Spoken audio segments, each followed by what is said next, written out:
Au Nouveau-Brunswick, Fredericton apporte des changements pour accélérer le processus de fermeture d'écoles. Le ministre de l'Éducation a modifié la politique 409, qui détermine la nécessité ou non de maintenir certaines écoles. Le gouvernement demande aux districts scolaires d'étudier la pertinence de garder ouvertes les écoles qui accueillent peu d'élèves. Tant les écoles francophones qu'anglophones sont touchées. Aucune fermeture d'école n'est prévue avant septembre 2016. Toujours au Nouveau-Brunswick, le transport scolaire bilingue provoque la controverse dans la province. Le ministre de l'Éducation, Serge Roussel, a qualifié ces autobus d'anomalies administratives qui ne respectent pas la Charte canadienne des droits et libertés.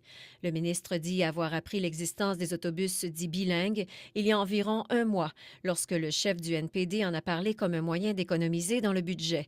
M. Roussel a demandé aux fonctionnaires de rectifier la situation et de répartir les autobus entre le district scolaire francophone Sud et le district scolaire anglophone Nord. En Ontario, les nouveaux patrons du quotidien Le Droit à Ottawa ont rendu visite aux employés du journal. La nouvelle direction s'est voulue rassurante, affirmant que le mandat du journal auprès des Franco-ontariens allait être maintenu.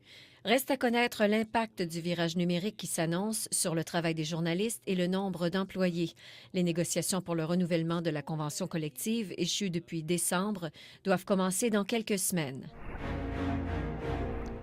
En Saskatchewan, l'ancien directeur par intérim de l'Institut français de l'Université de Regina, Peter Dorrington, a été nommé vice-recteur à l'enseignement et à la recherche à l'Université de Saint-Boniface. Peter Dorrington enseigne à l'Université de Regina. Il a aussi été directeur fondateur du Centre canadien de recherche sur les francophonies en milieu minoritaire. Pendant son mandat, il entend notamment créer une culture de recherche. En Alberta, la fête franco-albertaine a annoncé la création d'un fonds de dotation pour assurer la pérennité financière de l'événement. Le nouveau fonds sera géré par la Fondation franco-albertaine et permettra d'organiser les activités entourant le rassemblement annuel qui a lieu en juillet et qui a fêté ses 25 ans en 2014. Voilà, c'était la revue de l'actualité francophone au pays. Ici Jacqueline Landry, Radio-Canada, Vancouver.